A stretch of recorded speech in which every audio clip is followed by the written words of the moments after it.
everyone, thanks so much for joining me. In this video we're going to cover mountain pose and forward fold with some arm variations and really trying to focus on what's most significant in these poses.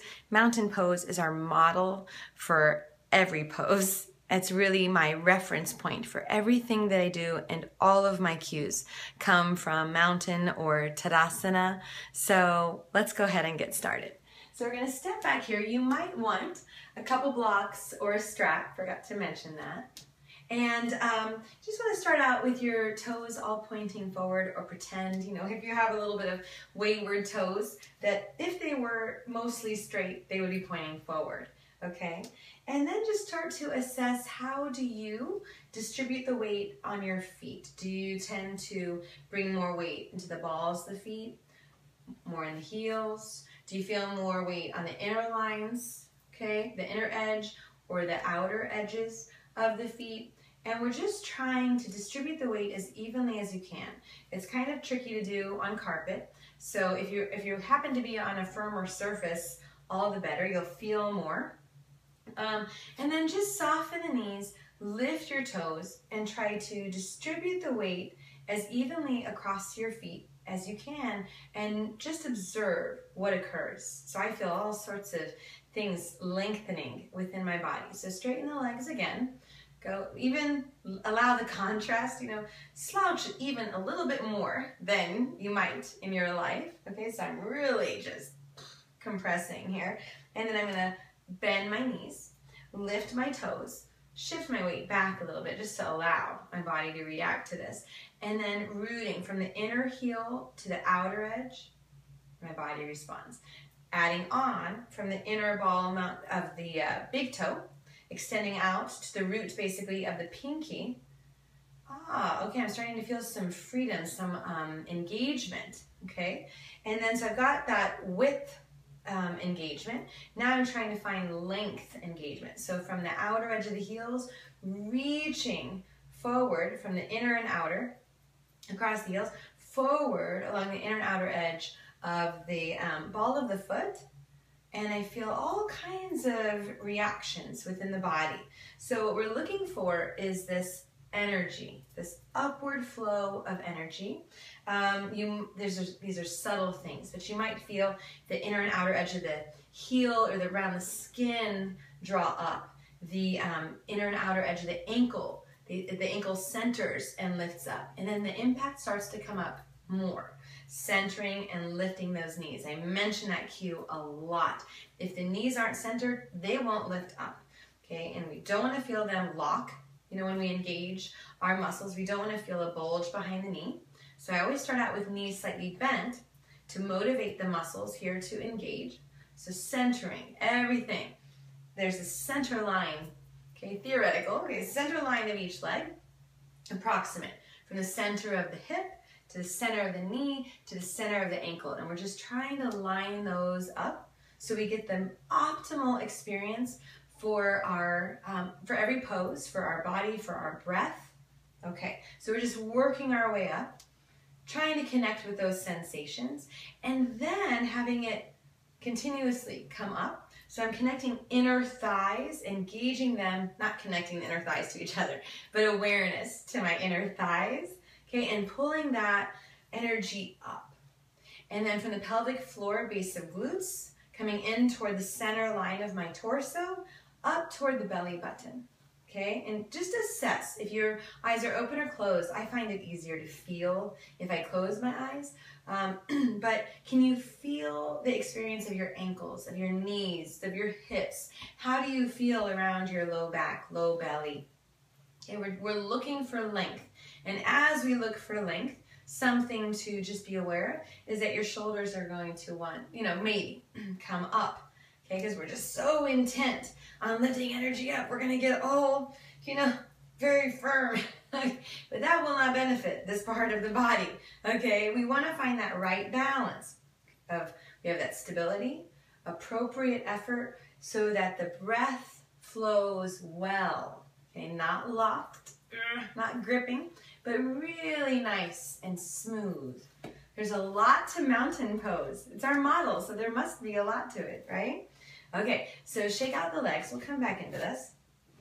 Shake it all out. Make sure you're not getting so intent, you know, that you're losing some of the breath there. And then again, setting up. So all the toes pointing forward, softening the knees, distributing your weight evenly across your feet so that length, energy, sensation, I keep trying to find more words to describe this sensation, but this lift, sense of lightness. We want lightness in the joints, appropriate effort in the muscles. Okay, and then straightening the legs or lessening the bend, and then continue to lift. So we've got the inner thigh engagement, the pelvic floor, base of glutes coming in toward the midline, drawing up toward the belly button.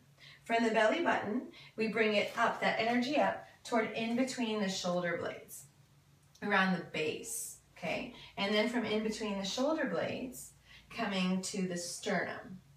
From the sternum to the throat. Center of the throat, okay? So there's a continuous line to the base of the skull, to the crown of the head. So we're just trying to set our body up, okay, in this optimum position where the ears are stacked over the shoulders, over the hips, over the heels. Now, I know I'm not going to be in this fabulous posture all my waking hours. I'm going to not notice that I'm slouching, I'm gonna hunch, I'm gonna do all sorts of things in my life. I'm gonna text, I'm gonna be at the computer, I'm gonna eat, I'm gonna sit on the couch, I'm gonna do all these things and I'm going to slouch, okay? And I will adjust when I come out and I'm like, oh, you know, I kind of feel stiff and tight and everything. The whole point here is that we can be aware and undo some of that because we're not going to have perfect posture all the time. We're not going to be, you know, move with such, you know, care. We're going to be free. And we want that. We need that. But we also need to know how to come back into this pose when we're going to be bearing weight. We're going to be working, doing things. We need to have the joints feel good. So mountain pose. All right, shake it out. We'll do this one last time just because we're going to add on to it. We're going to start forward folding in a second. So toes forward, rooting across the feet, centering the ankles, centering the knees, feeling that upward energy, shifting, centering, pulling the thigh bones up into the hip joints, however you consider it, but you need to feel that you could engage the pelvic floor, the base of the glutes, up, center line, up toward the belly button, to between the shoulder blades, to the sternum, to the throat, to the base of the skull, to the crown of the head, and then you feel this length, and you're still breathing well. You're not engaging your abs so much that it stops the flow of the breath. You just have this intention. And now we're going to take it a little further, okay? So I'm going to turn this way just so you can see that the main focus with the forward fold, I know we want to feel this stretch in the back of the legs, but not at the expense of the spine. So I don't want to forward fold this way because then I'm just encouraging this pose, which we don't want. We don't want this pose. We want this pose. All right, so our forward fold should be an expansion of this pose. You could just have your hands back by your sides here, lengthen. This would be probably an unusual way of entering the pose. Okay, but just for example, all right? And then pause midway and observe. So here I am going too dippy into my low back, okay? I don't feel a pinch, but eventually I might. Okay, so I want to reaffirm. I want to root across my feet. All the same things occur again. So rooting across the feet, centering the ankles, centering the knees, centering the thigh bones in those hip joints, engaging inner thighs, base of glutes, pelvic floor, all up toward the midline. Now I've released some of that exaggeration. I often use my hands here to lengthen the low belly. It also starts to encourage the shoulder blades to go back toward each other. Now, the more flexible you are, oftentimes the muscle engagement will check out, okay? And this can happen even if you're tight, all right? But we need those front muscles to help stabilize the experience for the back muscles, all right? So the quadriceps need to engage, pulling those knees upward, And then base of glutes need to engage. Lengthening here. You have a gentle engagement in the abs. And then exploring whatever degree of forward fold. So your hands could slide down your legs. They could be on blocks. They could be on the ground. Okay, and I'm here and still needing to adjust. So I reassess from my feet all the way up. Again, okay, so rooting across the feet, centering the joints, creating space within them, being mindful. This is a really frequent thing that happens for many people is they hunch the upper back. So I'm just going to come up just to show you what that looks like in, right? This is what we're reaffirming. If we're hunching in our upper back, we're reaffirming this rather than this. So we're trying to create this experience regardless of the pose.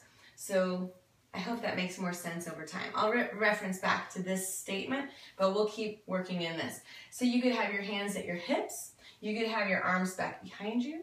You might find it helpful to hold on, to have a strap to connect, to close the gap between the hands. You'll have to play with it and see what works best for your body. You never want to feel that your arms, your hands are going numb. All right, so you want to feel that your arm bones are well grounded in the shoulder joints, that there's space. Lengthen, okay? Again, lining everything up and exploring a hinge. And you know what? This hinge counts as a forward fold. So it is this. Anything forward, okay, a hinge at the hip is a forward fold. So you don't have to touch your toes. You don't have to get your head to your knees, all right, for it to count as a forward fold. So just a couple more breaths right here. Lengthening, engaging, noticing how you feel around your neck and shoulders. Really asking yourself, are you reaffirming the best posture possible for all of your joints? Are you engaging appropriately so that you feel a sense of ease with your breath? Can you lengthen? And then I often will come up halfway, pause, lengthening the torso, mostly because I have low blood pressure, and if I come up too quickly, then everything goes black, and that's not good. Okay, so now I feel, okay, blood pressure is equalized, lengthening, coming all the way up, maybe reaching up, releasing hands to the heart or by your sides. It's a fundamental, foundational pose, mountain pose, forward fold, done so often in classes, right? Almost regardless of the style, this is something that is done. So we might as well do it in a way that really feels effective, feels optimal. It makes sense while we're in it. We're not suffering or struggling while we're in it. It's too common of a pose to struggle in, okay?